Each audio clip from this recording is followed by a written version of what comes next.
depuis l'espace, notre Terre apparaît comme un vaste monde dans lequel la vie a pu se développer. Aujourd'hui, sur la planète bleue, les océans et les continents sont peuplés par des millions d'espèces de plantes, d'animaux, de virus ou de bactéries, et par plus de 7 milliards d'êtres humains.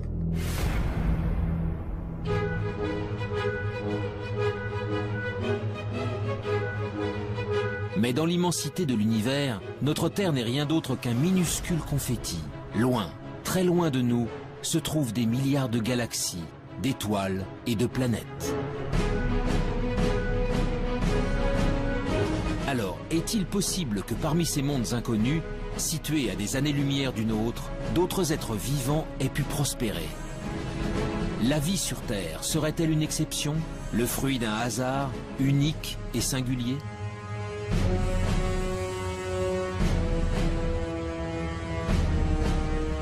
Depuis des décennies, astronomes et biologistes scrutent le ciel à la recherche du moindre signe de vie extraterrestre. Ils pointent leurs télescopes vers les confins de l'espace pour détecter des planètes sœurs de la Terre où des formes de vie auraient pu se développer.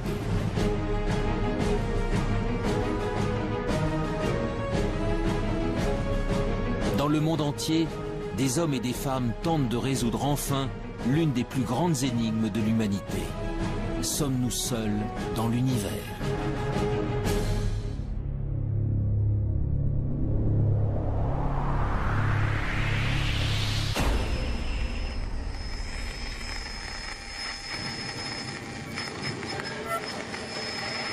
L'existence de la vie ailleurs que sur la Terre alimente depuis longtemps les mythes et les légendes.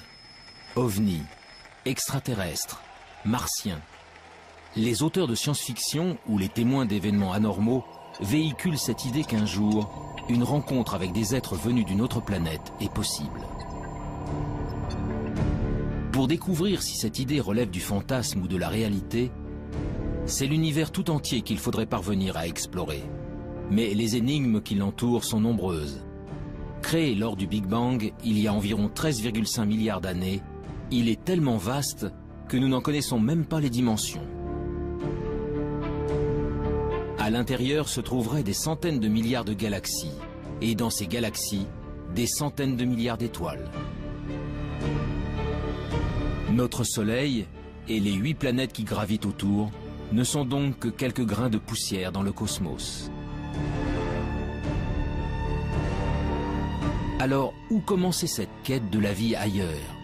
Dans quelle direction regarder? Et que chercher?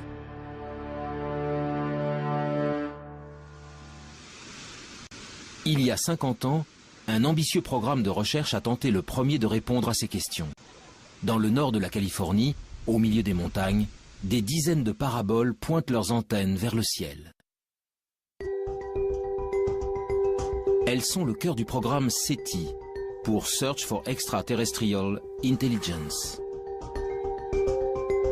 Depuis 1960, elles captent 7 jours sur 7 et 24 heures sur 24 les ondes radio en provenance de l'espace. L'objectif, détecter un signal venu d'ailleurs, envoyé par une autre civilisation. Dans l'univers, de nombreux objets célestes produisent des ondes radio. Pour déceler un éventuel message intelligent, les scientifiques tentent donc de capter ceux qui ne ressemblent à rien de connu. Une mission pour le moins ambitieuse, mais dont les chances de succès se révèlent très réduites. Au début, ça a enthousiasmé l'agence spatiale américaine qui a commencé à mettre des télescopes un peu partout. On a Arecibo, puis des champs de télescopes pour essayer de scruter le ciel. Et puis, on s'est aperçu, avec l'augmentation des connaissances, que c'était vraiment un pari comme la loterie. Tout le monde espère gagner, mais il n'y a qu'un gros lot. Là, on ne sait même pas s'il y a un gros lot. Les recherches menées par le programme SETI ont en effet une limite de taille. L'hypothèse de départ est que si elle existe, une civilisation intelligente utiliserait des ondes radio pour communiquer. Or, pour de nombreux scientifiques, cette probabilité est extrêmement faible. Et même si c'était le cas, les chances de percevoir de telles ondes émises à des milliers d'années-lumière de nous sont infimes. L'utilisation des ondes radio pour communiquer est quelque chose qui, sur Terre, a à peine un siècle. qui va peut-être durer encore un petit siècle, quelque chose comme ça. Après, on trouvera d'autres systèmes, ça sera câblé, etc. Donc, on n'émettra pas grand-chose autour de soi. Deuxièmement, la puissance d'émission est limitante, puisque, bon, même si on émet beaucoup sur Terre, la puissance émise et rayonnée autour est infinitésimale. Et elle s'affaiblit par rapport progressivement avec la distance. Ce qui fait que, pour capter quelque chose, il faut d'abord qu'il y ait quelque chose qui soit émis. Personne, bien entendu, ne sait. Il faut que ce soit émis assez fort, au bon moment, parce qu'autrement on risque de passer à côté. Et il faut qu'on ait des instruments extrêmement sensibles pour être capable de détecter cette émission. Malgré ses limites, le pari du projet SETI fait aujourd'hui encore l'objet de nombreux espoirs. Mais tandis que certains attendent patiemment de recevoir un signal émis par une civilisation intelligente, d'autres spécialistes se sont engagés dans une quête bien différente. Celle de la vie sous toutes ses formes possibles. Sur Terre, elle revêt une multitude de formes, des êtres complexes dotés d'intelligence jusqu'aux végétaux et aux bactéries les plus primitives. Alors, si la vie est apparue ailleurs dans l'univers, à quoi pourrait-elle ressembler? Pour le savoir, il faut d'abord définir précisément ce qu'est le vivant, et surtout connaître en détail les ingrédients essentiels à son apparition. Mais on a beaucoup de mal à définir la vie. Et généralement, on ne sait pas définir de façon extrêmement stricte la vie. Je prends un exemple simple. Un grain de sable, c'est pas vivant, ça tout le monde est à peu près d'accord pour le dire, comme un gros caillou. Bon. Nous, on est vivants, on est tous à peu près d'accord pour le dire. Un virus, on ne sait pas trop si c'est vivant ou pas. On ne sait pas où mettre la définition. Donc on a un problème de limite. Le principe de base de tout être vivant est sa capacité à se diviser, à croître et à transmettre de l'information à sa descendance pour évoluer. Pour chercher si la vie a pu se développer sur une autre planète, des chercheurs tentent de découvrir comment elle y est parvenue chez nous, sur la Terre. Leur objectif ? Remonter au premier temps de l'histoire de notre planète pour connaître les formes de vie les plus simples qui peuvent exister. Des formes de vie qui pourraient être à l'origine de toutes les autres.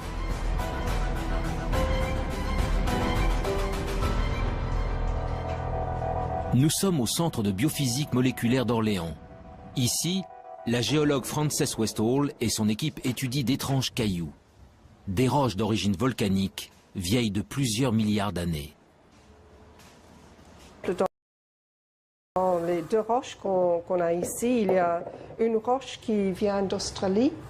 Elle est vieille de 3,5 milliards d'années et ce sont des cendres volcaniques qui ont été déposées en effet sur une plage. Cette roche-là, qui est très très lourde, vient d'Afrique du Sud. Elle est presque aussi vieille, 3,3 milliards d'années. Cette roche aussi, vous voyez, est laminée. Les laminations vert et noir, ce sont des laminations de sédiments, différents types de sédiments. Le vert, ce sont les sédiments volcaniques, les grains volcaniques, les sables volcaniques. Et le noir, ce sont des concentrations de carbone, souvent liées à des tapis microbiens qui se sont formés à la surface des sédiments. Donc là, on ne voit absolument rien, mais je sais que ces roches sont bourrées de traces de vie. Des traces de vie. En d'autres termes, des micro-organismes primitifs et ancestraux. Voilà donc ce que contiendraient ces roches venues d'un autre âge. Sous l'œil d'un puissant microscope électronique, le tapis de microbes fossilisés se révèle dans ses moindres détails.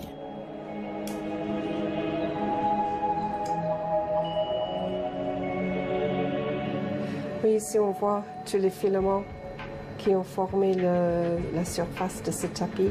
Tous les filaments sont en orientation, comme ça. Comme si elles ont été entraînées dans un flux d'eau. Il s'est formé sur la plage, dans une petite horizon qui sortait d'une source hydrothermale.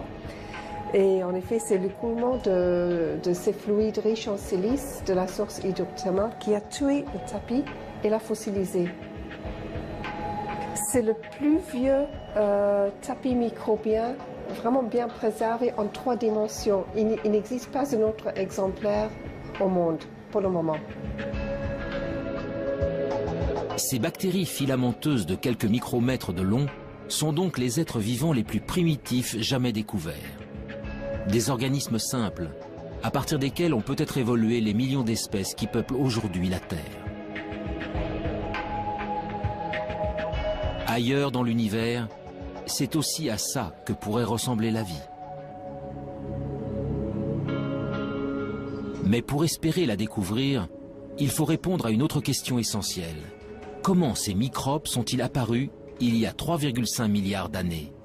En d'autres termes, comment, sur Terre, sommes-nous passés de matériaux inertes à des êtres animés d'un souffle de vie? On n'a pas les réponses sur Terre.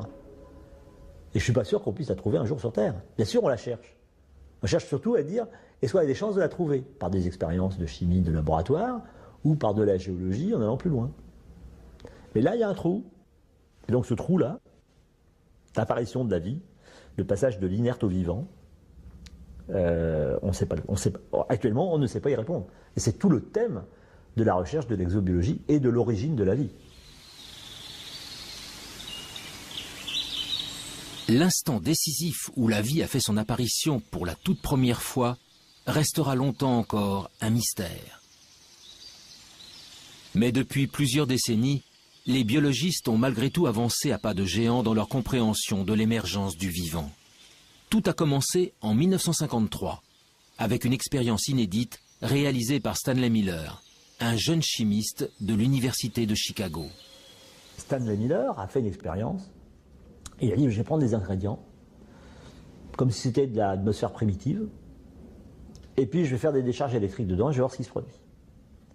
Et c'est comme ça qu'il a fait une des premières démonstrations, et la première démonstration historique, qu'à partir d'éléments simples, le gaz carbonique, CO2, l'eau, H2O, l'ammoniac, NH3, ou l'azote, N2, donc des éléments simples, communs, etc., avec des éclairs électriques, en refroidissant, on était capable de produire des molécules comme celles qui fabriquent la vie telle que nous la connaissons, des acides aminés. Les acides aminés sont considérés comme les briques du vivant, des éléments primordiaux à la base de chaque organisme, du plus simple au plus complexe. Sur Terre, ils sont au nombre de 20.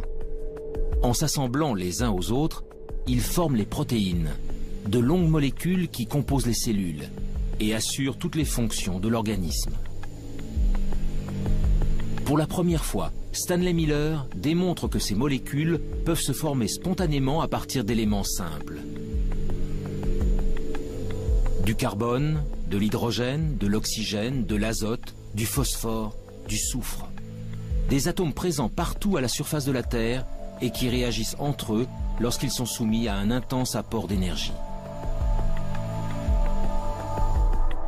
Il y a plus de 4 milliards d'années, les prémices de la vie sur notre planète seraient donc sans doute apparues ainsi. Mais alors ce même phénomène a-t-il pu se produire ailleurs dans l'univers? D'autres astres ont-ils un jour été le siège de telles réactions chimiques? Le 28 septembre 1969, une météorite s'écrase dans le sud de l'Australie. Baptisé météorite de Murchison, du nom du village voisin, ce caillou tombé du ciel va révolutionner notre conception des origines de la vie. Dans la météorite de Murchison, on a trouvé 70 acides aminés différents. Donc ils ne sont pas terrestres. Ils ont été produits chimiquement quelque part. Des acides aminés semblent donc pouvoir être fabriqués ailleurs que sur Terre. Pour découvrir où dans l'univers de telles réactions chimiques auraient pu se produire, direction la région parisienne, au sein du prestigieux Institut d'astrophysique spatiale.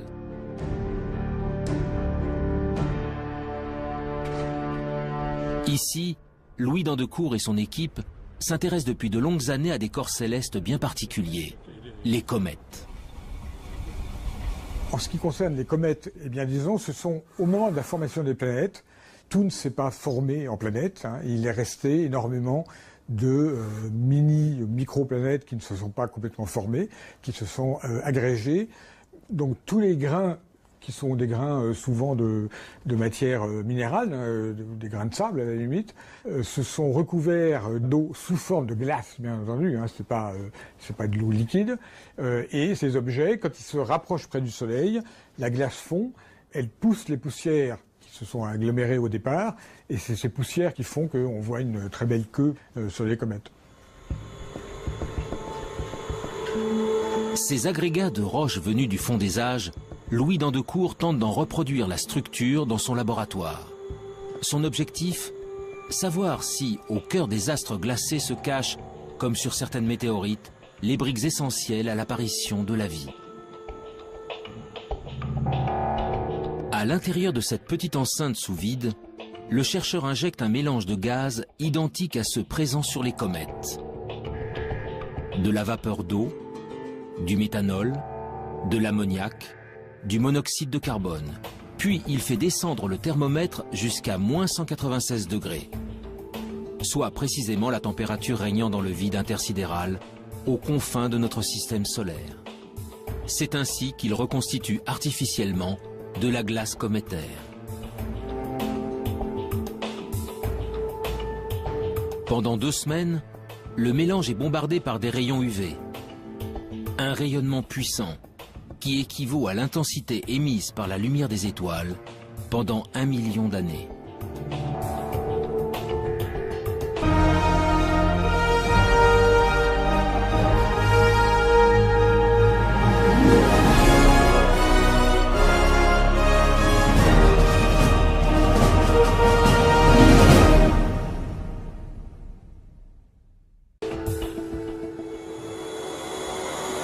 En fait, on est dans la même configuration qu'il y a 2 semaines.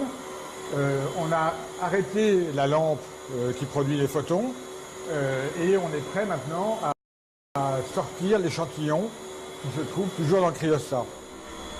Sous l'effet de cet apport d'énergie, les glaces subissent d'intenses transformations chimiques.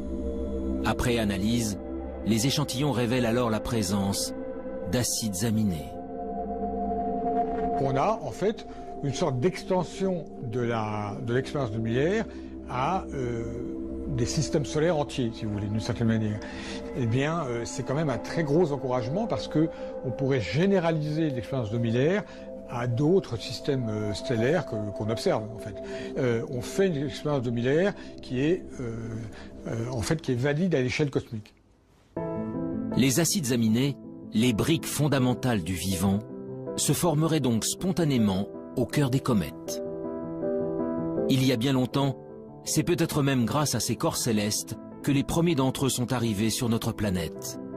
Selon certains spécialistes, la vie sur Terre pourrait ainsi avoir une origine extraterrestre, une origine cométaire. Cette découverte est un grand pas dans la recherche de la vie ailleurs, car si les comètes ont pu ensemencer la Terre, elles ont peut-être également apporté des acides aminés sur d'autres planètes. Les premiers ingrédients indispensables à la vie pourraient donc se trouver n'importe où dans l'univers. Mais malgré tout, la présence d'acides aminés n'est pas forcément synonyme de vie. Alors les acides aminés sont encore des molécules un peu simples. Et quand vous prenez des acides aminés et que vous les raboutez bout à bout, si vous en mettez plusieurs centaines, vous commencez à avoir des petites protéines.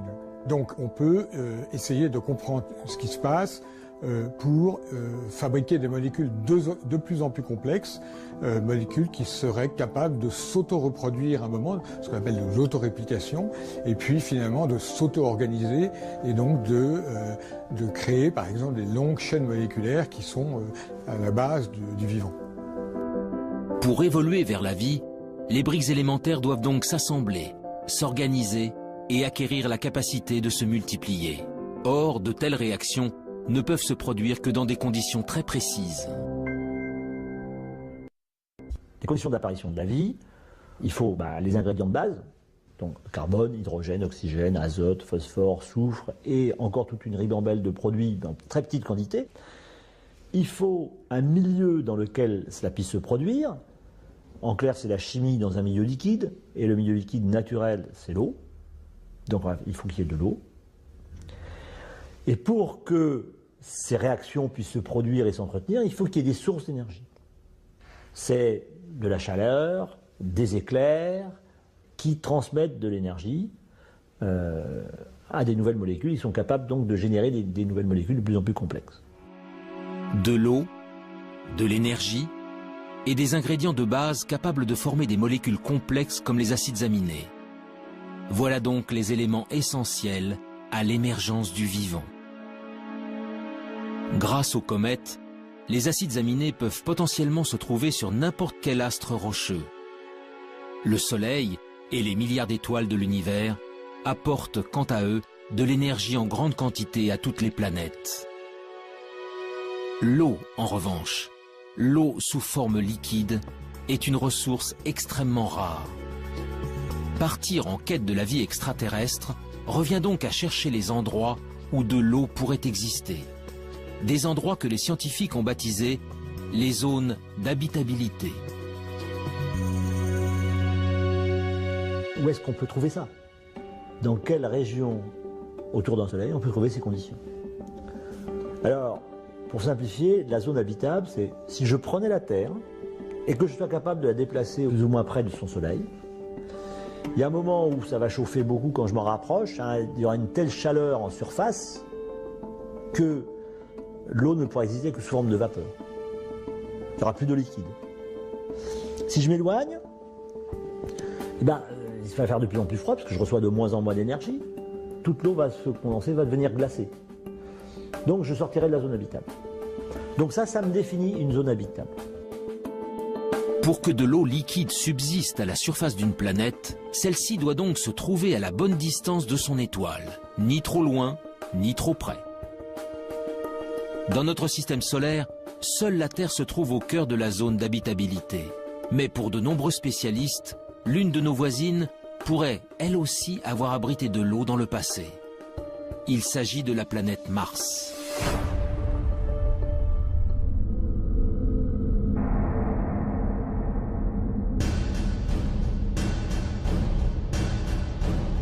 Aujourd'hui, Mars est un désert hostile et froid. À sa surface, une atmosphère toxique et un désert rouge battu par des vents violents. Mais en se rapprochant, les traces d'un passé bien différent se révèlent. Des fleuves asséchés, des canyons, des deltas. Autant d'indices démontrant qu'autrefois, l'eau coulait à flot sur la planète rouge. Mars est en réalité à l'extrême limite de la zone habitable de notre Soleil. Il y a plusieurs centaines de millions d'années, elle était ainsi recouverte d'un vaste océan. Alors, cette eau aurait-elle permis à une vie extraterrestre de s'y développer? Et si oui, des organismes vivants ou fossilisés subsistent-ils encore quelque part? Depuis quelques décennies, la planète Mars fait l'objet de toutes les attentions. Américains, Russes, Européens y ont déjà envoyé près de 50 missions pour en percer les mystères. La dernière en date s'appelle Curiosity.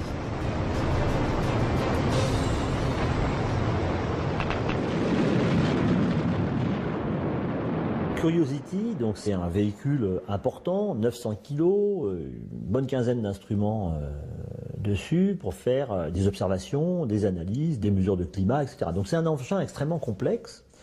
L'objectif premier de Curiosity, c'est de déterminer les conditions qui ont pu exister lorsque le cratère dans lequel il est tombé a été formé, et depuis qu'il a été formé. Donc c'est un peu déterminer les conditions d'habitabilité. Est-ce que la planète a connu une période humide? Est-ce qu'elle a duré assez longtemps?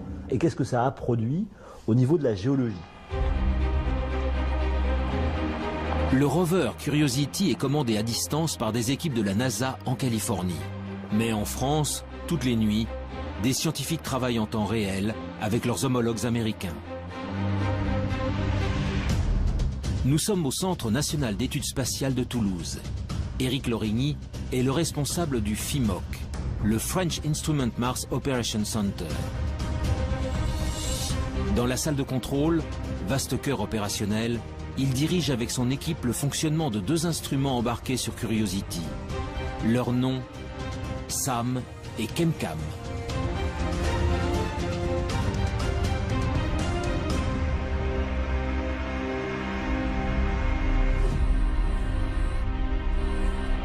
l'instrument CAM-CAM est un instrument qui envoie un laser sur des roches.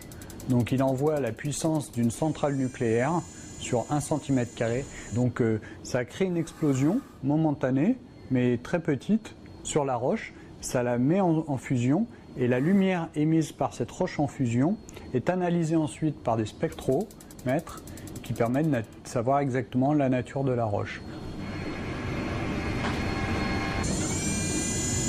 L'instrument SAM, il analyse, donc il récupère des échantillons et il peut analyser soit de l'atmosphère, soit des échantillons solides et après déterminer là très finement la nature exacte de ce qu'il y a à l'intérieur de ces roches ou de cette atmosphère.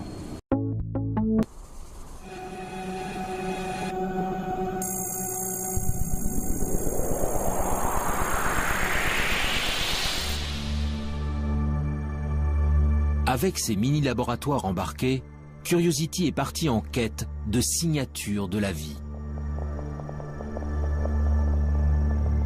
Très vite, ses premières analyses confirment que de l'eau a bel et bien coulé autrefois à la surface de la planète rouge. Mais pour naître et pour se développer, la vie a besoin de millions d'années. Alors, le précieux liquide est-il resté suffisamment longtemps? Pour le savoir, Curiosity a déployé son bras robotisé pour creuser le sol martien. Nous avons fait 2 forages à l'intérieur de la planète Mars. Donc ce sont des trous de 6 cm à peu près de profondeur et qui font le diamètre d'une pièce de 1 centime. Voilà. Et ces 2 forages que nous avons faits nous ont permis de découvrir de l'argile et de l'argile dans un milieu sans oxygène où la vie pourrait naître. L'argile est le fruit d'une longue dégradation de la roche par de l'eau. Sa présence est donc la preuve irréfutable que l'eau liquide a existé pendant longtemps sur le sol martien. Mais si la vie est un jour apparue sur la planète rouge, il est impossible qu'elle subsiste aujourd'hui en surface. Car Mars est en permanence soumise aux rayons cosmiques venus de l'espace. Des rayons puissants qui détruisent instantanément toute molécule organique. Le seul espoir viendrait donc des profondeurs de la roche.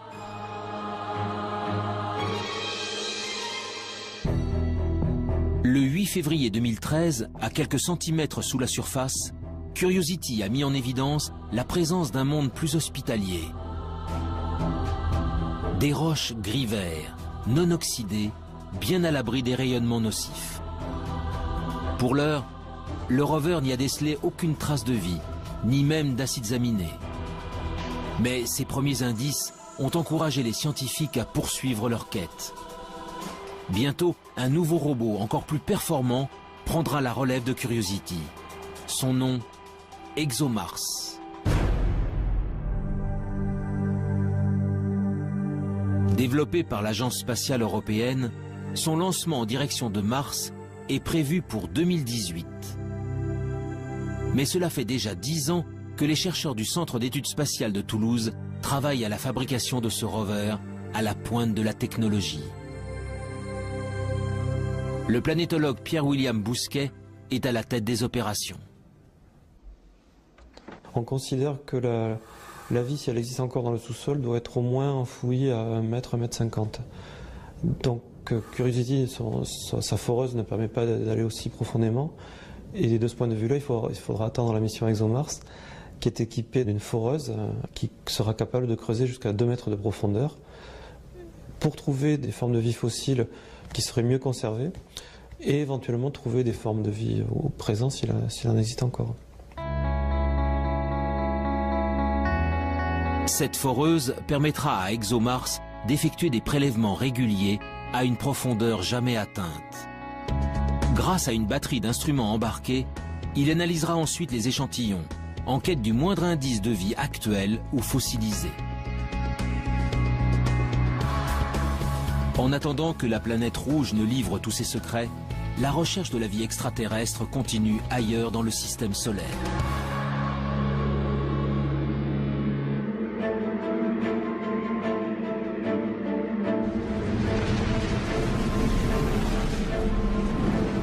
Au-delà de Mars, les planètes rocheuses cèdent la place aux géantes gazeuses.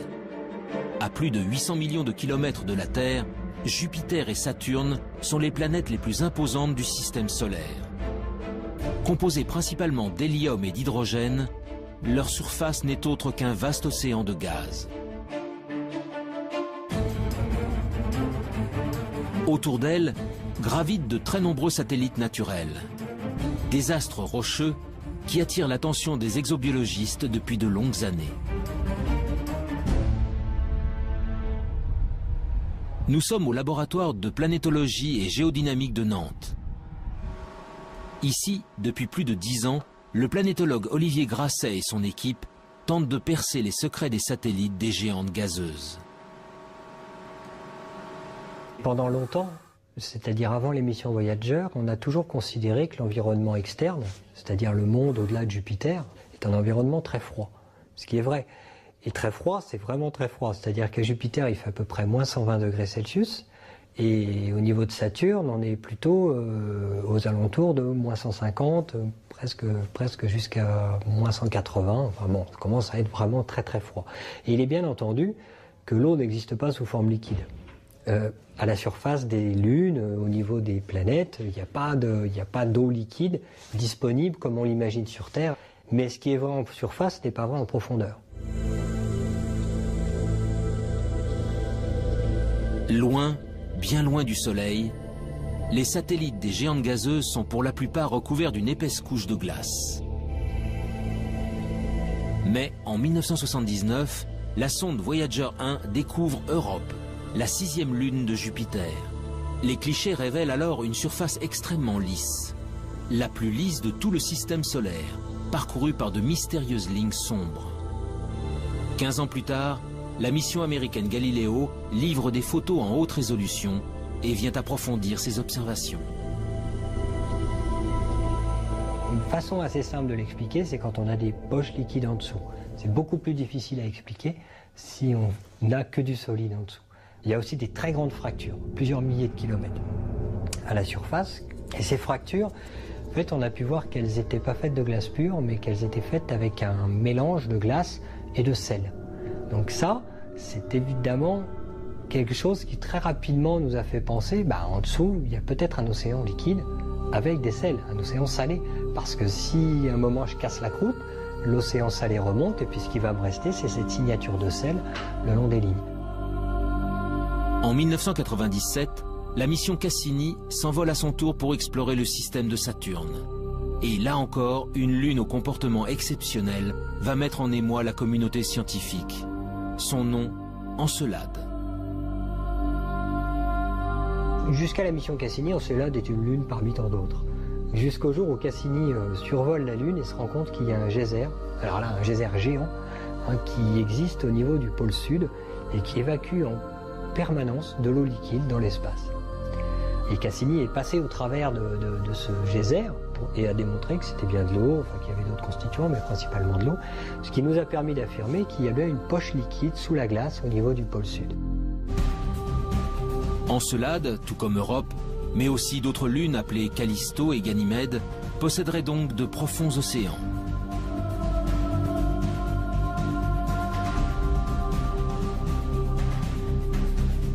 Mais cette eau est enfouie sous des kilomètres de glace dans l'obscurité la plus totale.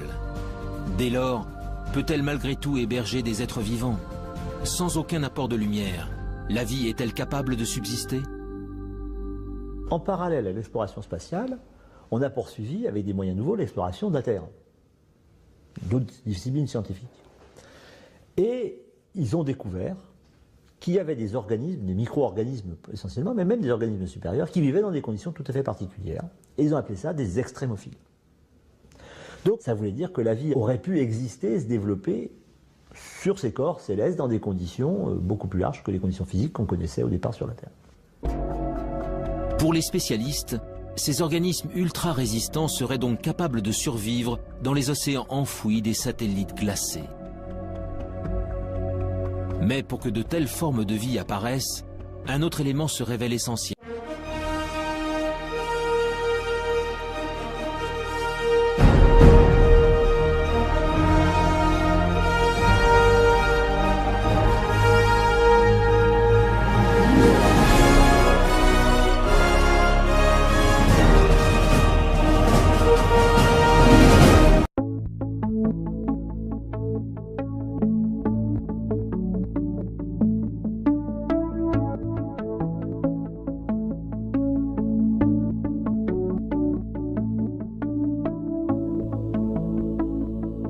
And today's announcement of a really fascinating result about current water on Mars is one of the reasons why I feel it's even more imperative that we send astrobiologists and planetary scientists to Mars to explore the question of, is there current life on Mars? From the Curiosity rover, we now know that Mars once was a planet very much like Earth, with warm, salty seas, with freshwater lakes, probably snow-capped peaks and clouds and a water cycle, just like we're studying here on Earth with our Earth science satellites, the water cycle here on Earth. But something has happened to Mars. It lost its water. But we still have, in the atmosphere and on the surface, for the most part, but we still have this question of, did life arise on Mars once, and can we find out? Mars suffered a major climate change and lost its surface water.